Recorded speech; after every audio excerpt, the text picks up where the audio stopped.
There you go.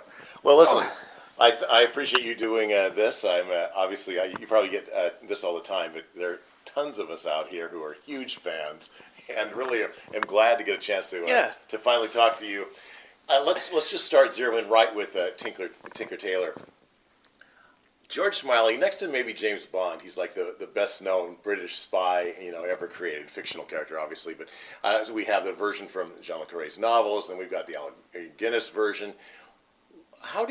What's your take on George Smiley? How did you approach this? And did you consciously differ your interpretation from someone else's, or are you after whatever the heart of his character really is?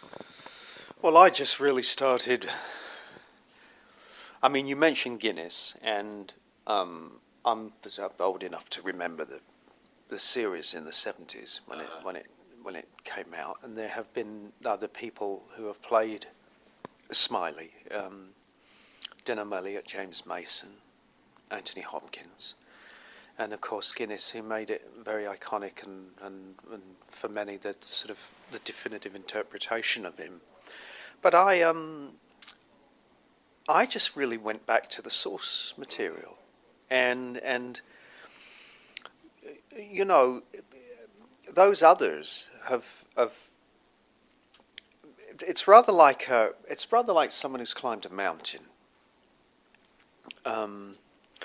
They're the first to do it, and so you climb the mountain in your own way, but they've kind of done the groundwork for you. They've signposted the route up. Yeah. And so you can't just be different for the sake of being different, because you have to have, there's a respect that you have to have there for the intention, Yeah. for what was created, the character, and we are speaking and we're playing the same guy. But I went back to the book and I thought that he's a little more prickly, Smiley. Mm-hmm. There's a meanness to him. There's a bit of a sadist in him, I think, and a slightly harder edged. Also, Guinness was nearly 70 when he played him. Yeah.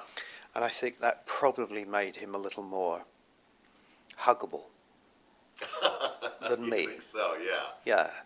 So- Bookish and schoolmasterly. Yeah. So do you work up like a psychological profile of the character when you perform a role like that? I mean, do you try to figure out like what makes him tick, or are you more conscious of line delivery or the way you carry yourself? I think all of those things. Yeah. The advantage that you have with this is that the book is, and indeed the trilogy, which is the three books, the Carla trilogy. Everything you want to know about George, to understanding him and playing him, is there Is in that those right? in Yeah. those pages. Yeah. Yeah, and you just have to recognize the clues. Which is what a lot of what this entire novel is. It's in a way, it's a kind of a whodunit, trying to track down which spy is the mole. And yet, what I think is fascinating about your portrayal of him is the acting is so minimalist, at least on the surface. So little is done. I think we're 20 minutes into the movie before you say your first words, and it's not because that's when you first appear on the screen. You've been on the screen a lot, but you turn your head and look when you find out you're getting, let go or fired or however it is. I mean, Yeah. There's so much that happens without anything being said. I'm wondering about how you've got lines like, Peter, I think I'll need you to do something. I'm wondering, how do you act those kinds of lines? How do you do what you do when you don't have manic scenes where you can really chew the scenery? Well, there's such, you have, until I really kind of warm up, Smiley in a way it's a bit like jazz. I find my way, I ease into that solo. And Okay. and the more George finds out, the more you, the audience, find George. And he sort of slowly sort of reveals himself, where I think some of the other people obviously have, they can't, it isn't jazz for them, it's rock and roll, and it burns from the first bar, and they kind of have to establish who they are very early. You've got to establish yourself immediately, because I think really Colin has 4 scenes. Is that right? In the whole film. Yeah. But so you can find your way into Smiley, but here's the thing: you may have 2 lines in a scene, and you may have 2 lines and a look to someone, but because you've absorbed the book, you never felt that you were on like a cork on the ocean, Yeah. You have, that's the subtext. So that's the life that you bring to, and you look for similarities in characters. You bring your own life to it. I mean, my wife in the movie, Anne, is a promiscuous woman, and is, when we first meet Smiley, Anne is off having another affair with someone. She's already had the affair with Bill, and she is, and everyone knows this there at the circus. And there's that moment at the party where I see the infidelity with my own eyes outside. I've had girlfriends that have cheated on me. I've been in love. I've fallen in love out of love. It's those things that you, as Gary, you fill the glass of George with those things as well. So you use the book and you use your imagination, as you really often do. Mostly it's about imagination and applying it. But you look for similarities too, and it's a human thing. We all know. I know what he's feeling. Yeah. I've experienced it. Yeah. And then you project it so well. So is it, as an actor, is it any different for you? Are you, if there's a ride of emotion on the outside and you're throwing chairs, or playing it internally like George is? That's a great scene when he sees his wife and you just see that red dress out there and you know everything that's happening and nothing. It's just like, it all just registers. Is that feel any differently as an actor, or are you just feeling like this is the character and I'm working as hard, keeping everything in as I am when I'm letting everything out? No, it's just, no, really, it is, it's just what the scene demands, or the situation demands. And it's like, it's much the same. It's like you're sitting here with your tape recorder and your microphone, and then me saying to you, but is it different when you're in a car and you're driving? Yeah, you go, well, yeah, but yeah, in this situation I'm with a microphone, and in that situation I'm steering a car. Right. You know what I mean? Whatever the. Yeah, fair enough.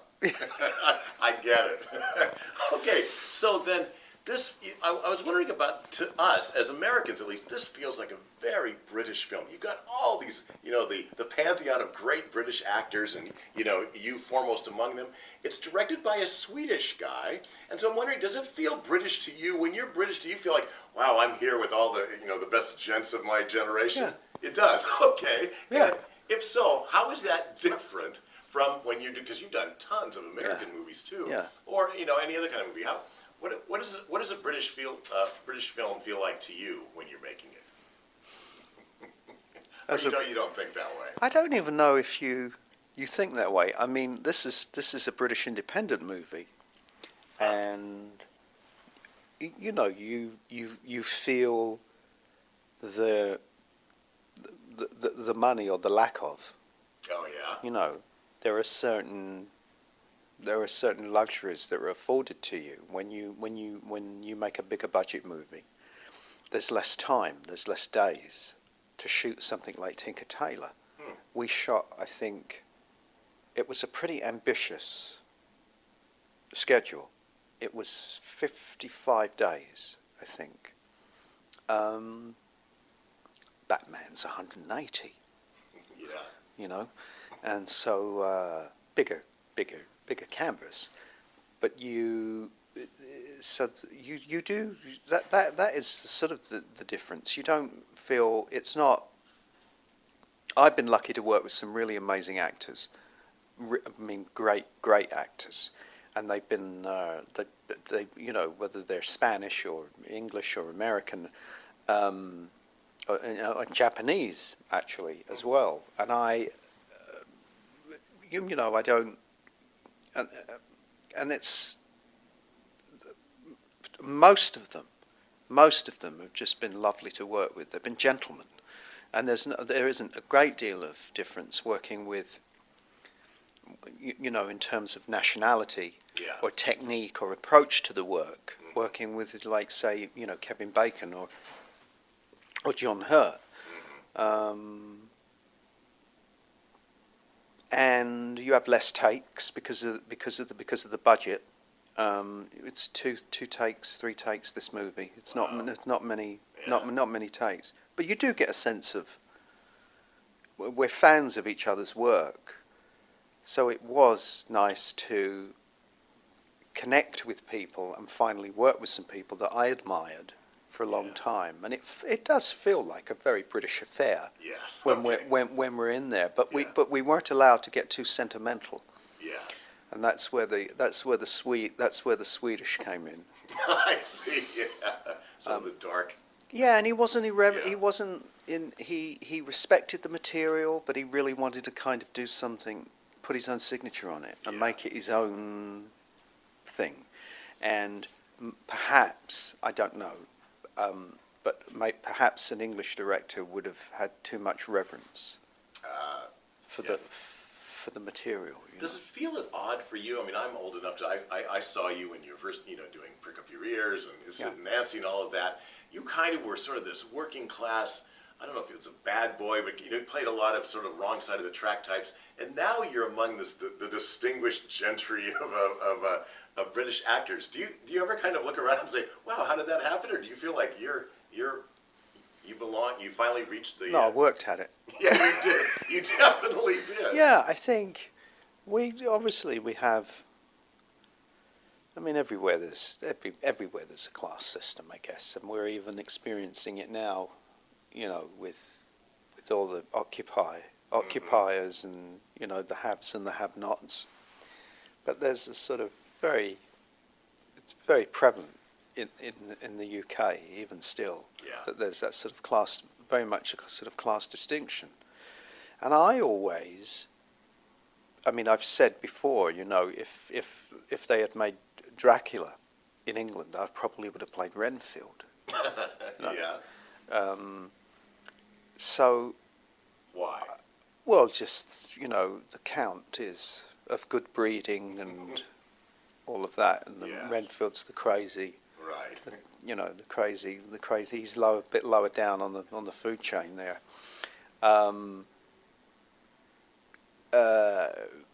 So there is that, and I always felt that why can't it be an international stage? Why can't it? Why does it have to be? Why does one have to be that working class kid, or that angry young man, or whatever it is, and you get pigeonholed? Yeah. I always saw it as, and the joy of it was for me was always the playing different people. So I was lucky enough to kind of, I think probably back in the day, pushed the boat out a little. Yeah. For people like Dan and Tim Roth and all those people that found their way here. Yeah. A trailblazer. Yeah, I think a little. Absolutely. Yeah. Looking back at it now, I think perhaps I was. Something to be proud of. Yeah. You mentioned the Batman. You also are. I mean, being Sirius Black and the Harry Potter things. You're in two of the biggest franchises ever. What does it feel like to be loved worldwide by children? It's wonderful. Your fan base goes from like 40 to 4. Yes. And they are real, genuine fans. Yeah. You know, that they are. I've got a great deal of time Yeah. for the Harry Potter fans, and you just their faces. You know, when you meet them, they're just so in love with it, and it's kind of a great. It's a wonderful phenomenon to be involved with. Yeah. Really. How did you end up with that particular role? I think it just came in. Yeah. I think it was, well, because the directors switch up. You're right. Yeah. It was Alfonso Cuarón Yeah. who did the third one. Yeah. Great Yeah, filmmaker, fantastic director, yeah. and I think it may have been his idea Yeah. to cast me as Sirius. I only wish, in a way, that we had known what was to come, because the books were top secret, and yeah. you never really knew whether you were going to be killed, whether you were going to come back, or whether you disappear and you come back in the 7th book, or it was this sort of, and some of now, I wish I'd known then what I later found out, what I later discovered. I You think would have shaded the performance differently? yeah, I think I probably would have played him a little differently. Very interesting. Yeah. They're asking me to wrap up, so I got to Right. ask you one question. I mean, everyone is sort of shocked when they find out that you've never not only won an Oscar, you've never been nominated for an Oscar. There's lots of Oscar buzz. Are you the kind of guy who cares about Oscar attention, or do you scoff at it all? Well,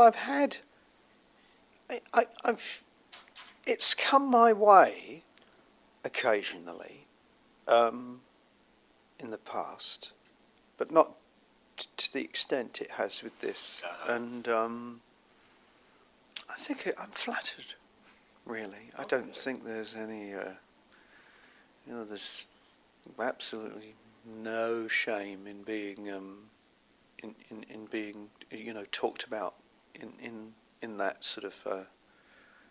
It's a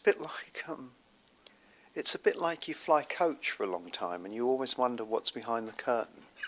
You know what I mean? And now I'm invited up. I've been invited to the front cabin. You know. Are you getting any tips from Colin? I have actually. He said, what did he tell you? just he said if you should be lucky enough to, first of all you have to be nominated. Yeah. So that's the first hurdle. But he said if you were lucky enough to win, he said sincerity and brevity. They're good. That's good advice. But we'll see. Yeah. They've said it before, and it never happened. So Yeah. I'm waiting. It'd be lovely. Yeah. Well, if I had my way, I'd talk to you all day. I'm dying to go through your entire career. I really appreciate it. Thanks a lot, Janet, and thanks a lot for taking your time. Yeah, thank Good you. luck with the career. Not that you need it. It's been spectacular. Thank you.